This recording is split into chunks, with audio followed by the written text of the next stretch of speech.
Hey everybody, it's Mrs. Peak and I'm back reading The Wonderful Wizard of Oz, Attacked by the Fighting Trees. The next morning, Dorothy kissed the pretty green girl goodbye and they all shook hands with the soldier with the green whiskers, who had walked with them as far as the gate. When the guardian of the gate saw them again, he wondered greatly that they could leave the beautiful city to get into new trouble.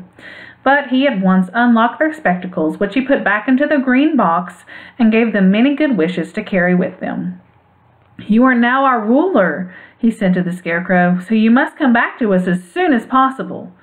"I certainly shall if I am able," said the Scarecrow, "but I must help Dorothy get home first."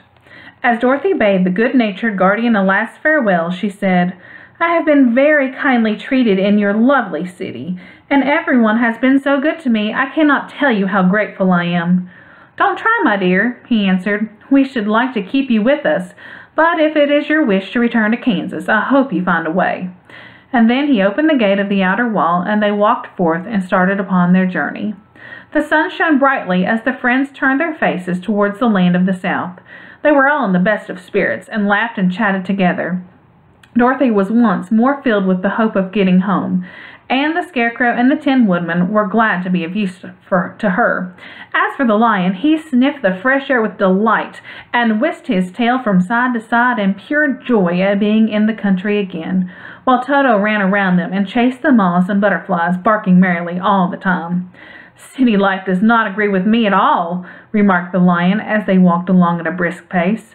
"I have lost much flesh since I lived there, and now I am anxious for a chance to show the other beasts how courageous I have grown."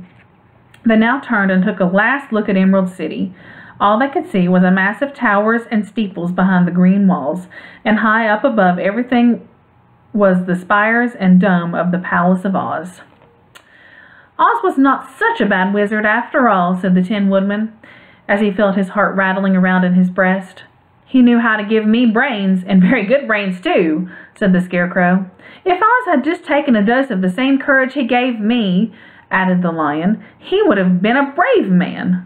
Dorothy said nothing. Oz had not kept the promise he made her, but he had done his best, so she forgave him. As he said, he was a good man even if he was a bad wizard. The first day's journey was through the green fields and bright flowers that stretched about the Emerald City on every side.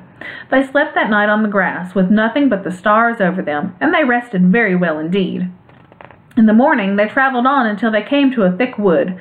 There was no way of going around it, for it seemed to extend to the right and the left as far as they could see, and besides, they did not dare change the direction of their journey for fear of getting lost. So they looked for the place where it would be the easiest to get into the forest. The Scarecrow, who was in the lead, finally discovered a big tree with much wide-spreading branches that there was room for the party to pass underneath. So he walked forward to the tree, but just as he came under the first branches, they bent down and twined around him, and the next minute he was raised from the ground and flung headlong among his fellow travelers. This did not hurt the Scarecrow, but it surprised him, and he looked rather dizzy when Dorothy picked him up. "Here's another space between the trees," called the Lion. "Let me try it first," said the Scarecrow, "for it doesn't hurt me to get thrown around." He walked up to another tree, and as he spoke, but its branches immediately seized him and tossed him back again.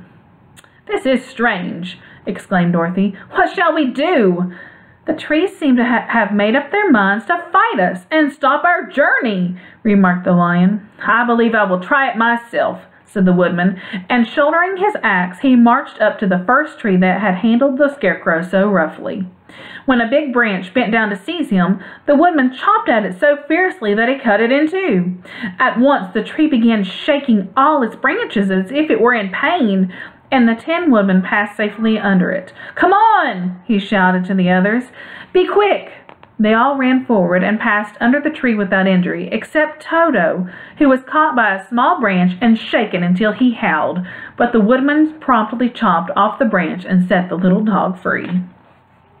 The other trees of the forest did nothing to keep them back, so they made up their minds that only the first row of trees could bend down their branches, and that probably these were the policemen of the forest, and given this wonderful power and order to keep strangers out of it.